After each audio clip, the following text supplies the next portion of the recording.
I think there's so many reasons for those pensioners to regret voting Tory that this is just the latest in a long list. Look at the promises on social care. Let's look at the promise on pensions. No, absolutely. Look at the promise on pensions. Pensioners. Not all pensioners are poor, but many, many poor people are pensioners. And if you are struggling and you have been promised that you are going to see your pension rise in line with wages, and the government says, no, we've changed our mind on that. Which, to be fair, they haven't.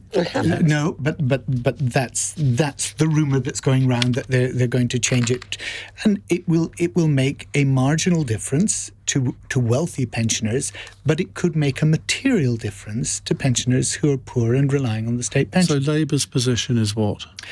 I have no idea whether Labour has actually even pronounced on it. Well, shall I educate you on that one? Please. Angela Rayner actually announced yesterday at the TUC that Labour, she wouldn't commit herself to the triple lock. So there is no promise from Labour coming that they are going to maintain it after the next election. Yeah, well, but the point is surely that when it comes to an election, you make your promises, and then you should be judged on those promises. And the Conservatives made a promise. If they break it, they should be judged to have broken it, and that will lose them support. So Keir Starmer Starmer should therefore be judged on all the promises that he has broken after he was elected leader. Literally, virtually every single one that he made in the leadership campaign, he's now broken. Yes, that was not to the wider electorate at a general election, as you know. No, I don't think it is, and I would have my own beef about certain of those promises that have not been kept. But that's the point that I'm making, is to try and respond to Peter's point, where he said, should pensioners be concerned or upset and learn the lesson, that actually the promise that was made to them appears to be going to be broken. Now, it hasn't yet, but if it is, as I say, you make your promise before the election.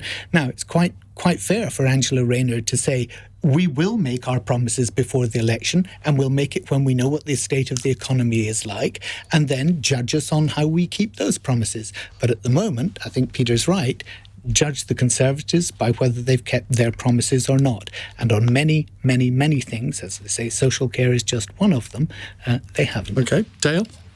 I thought you made a good point there about the voting intentions of different demographics, older people versus young people. And I just wanted to say, this next election is being gerrymandered by the Tory government, who have introduced a new law to make it much harder for young people to vote than it is for older people to vote. So if you're a pensioner, you can take along your bus card or travel card as ID, and you can vote. If you're a student, you cannot.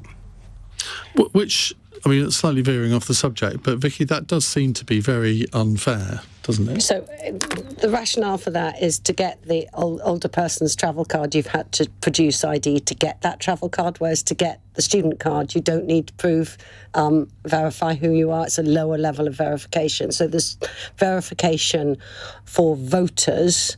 That's why there's a different type of ID. Because you've already had to show your passport or driver's licence to prove that you've got your bus pass. That's my understanding. On the issue of the triple lock... I did. Come to in a second. I did, thank you. Just one thing, actually. This week I read there was, it may have been another select committee, Robert Buckland, I think, was leading it. He was the architect of these reforms of election law. And he admitted basically the Tories had got it wrong, because they brought in this change in the law off the back of 3 cases of fraud over the last 7 years.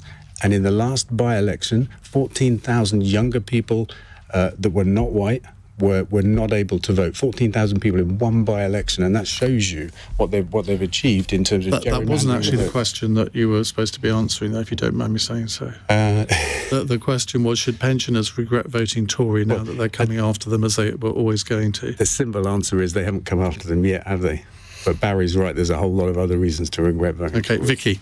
So, first of all, we have kept the promise. It was the Conservatives who introduced the triple lock. We introduced it in 2010. We've kept it every year since. No, you haven't. There was one year that you didn't in COVID. There was a year when there was a statistical issue with how inflation was being calculated during the COVID period due to that, and therefore it was done over a 2-year period, not the 1-year period. But we have kept it. The Prime Minister is very clear it's been kept.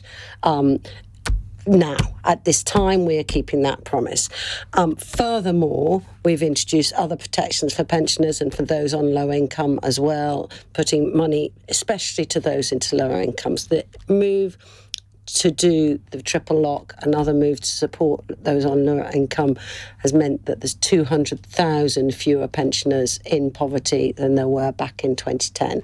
I treat my pensioners extremely seriously as a vulnerable group, especially those on low income. We've been talking about how we make sure they get supported through this winter as well, Barry and I just today. Keeping your promises is really important, and what we have seen by Labour is again and again this flip-flopping. They've done it again today, a promise they made 3 weeks ago when they said they would support the new government measures to help unlock more new homes for the millennials who are now in their 30s and 40s. They flip-flopped on that just today.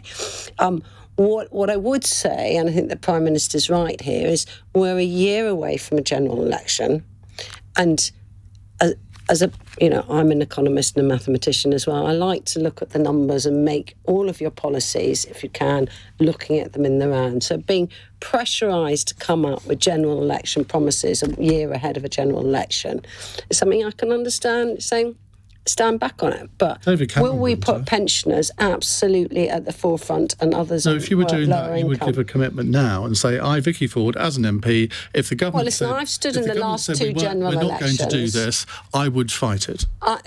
So I want to make sure that pensioners have got decent quality of life, decent support from the government. That's why we introduced the pensions triple lock in 2010, a Conservative policy, a Conservative-led policy that we've continued to support throughout.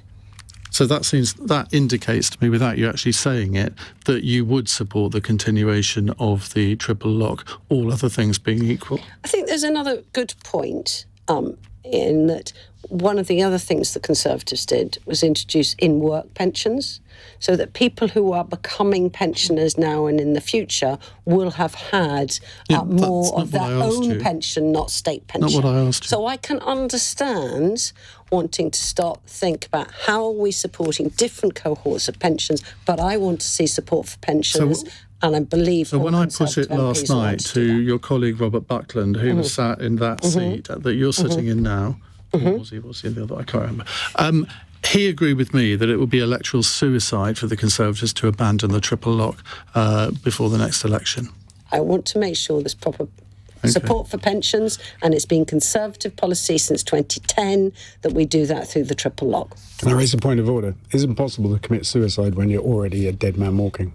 Well, there's a philosophical one for us all to contemplate. On the man who banks Just Stop Oil and stops a lot of people going to work and going to jobs and being able to get ambulances to hospital, I think you have a lot to answer for. Carry on, bring it. Well, that may come up in the next half an hour as well. So let's not go into that.